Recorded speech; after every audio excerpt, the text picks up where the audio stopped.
जलमग्न शहर द्वारिका में एक युवा और साहसी जलपरी जिसका नाम वामिका है, लहरों के ऊपर की रहस्यमय दुनिया का पता लगाने की आकांक्षा रखती है।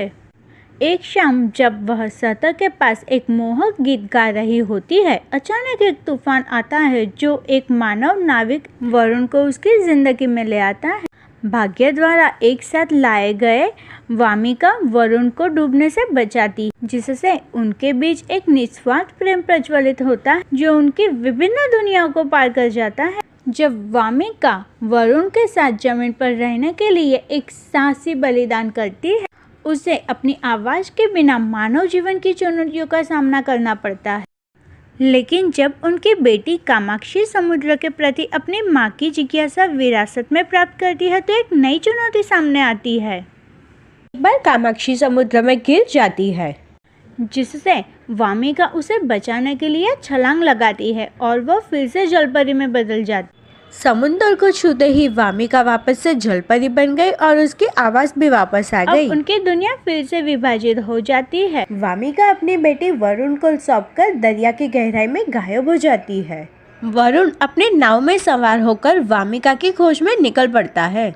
वामिका को वो ढूंढता है और पूछता है, तुम जलपरी से इंसान कैसे बनी थी, वो तो बताओ। वामिका ने त्रिशला के बारे में बताते हुए कहा, त्रिशला नाम की एक जादूगरनी पानी में रहती है। उस त्रिशला जादूगरनी ने ही मुझे जलपरी में से इंसान बनाया था, मेरी आवाज के बदले। वरुण उससे कहता है, हम वापस से उसकी मदद ले सकते हैं। वामिका ने कहा, पर इस बार हम उसको क्या दे सकते हैं?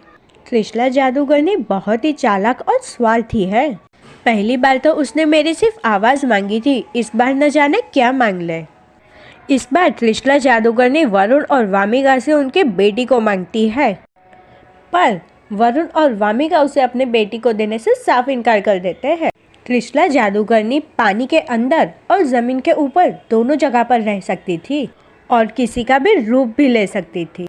त्रिशला जादूगरनी ने वामिका का रूप लेकर कामाक्षी के नजदीक गई और उसे पानी के अंदर ले गई, क्योंकि उसे पता था कि कामाक्षी एक जलपरी की बेटी होने की वजह से वो भी जलपरी बन सकती है। त्रिशला कामाक्षी की मदद से पूरे समुद्र पर राज करना चाहती थी। अब वरुण और वामिका को त्रिशला के चंगुल से अपनी बेटी कामाक्षी को वापस बचाना था। वरुण को यह बात समझ में नहीं आ रही थी कि त्रिशला जादूगरनी कामाक्षी की मदद से समुद्र पर राज कैसे कर सकती है। कामाक्षी तो एक जलपरी भी नहीं है।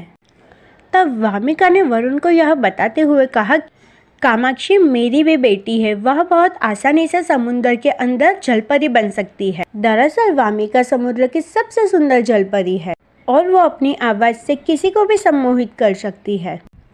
और वरुण एक साहसिक इंसान है और यह खूबी कामाक्षी के अंदर भी है, बस उसे बाहर लाने की ज़रूरत है, जो त्रिशला जादूगरनी करने वाली है। जलपरी बनने के बाद उसके पास उसकी माँ की भी शक्ति होगी और उसके पापा की भी शक्ति होगी।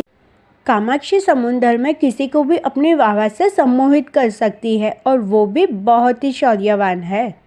अगर कामाक्षी त्रिशला के हक में आ गई तो कामाक्षी त्रिशला के लिए कुछ भी कर सकती है, समुद्र में किसी को भी हरा सकती है।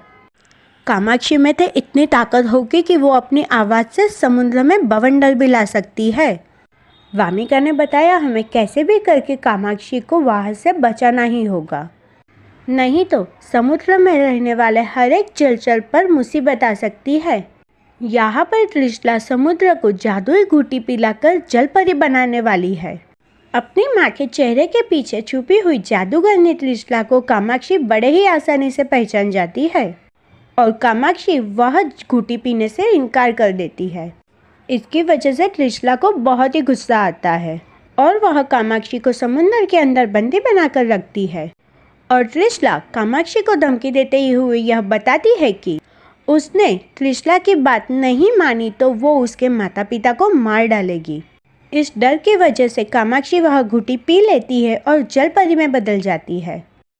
पर त्रिशला को यह मालूम नहीं था कि कामाक्षी के अंदर ही अपने माता पिता की तरह दयालुता है। कामाक्षी अपने माता पिता को ढूंढने के लिए निकल जाती है त्रिशला की चंगुल से आज़ाद होने के बाद। वरुण और वामिका को त्रिशला बंदी बना लेती है। कामाक्षी अपने माता पिता को बचाने के लिए त्रिशला के साथ युद्ध लड़ती है और त्रिशला जादूगरनी मारी जाती है। अब वरुण और वामिका आज़ाद थे और उनके पास उनकी बेटी भी थी, लेकिन अब कामाक्षी जलपरी बन चुकी थी।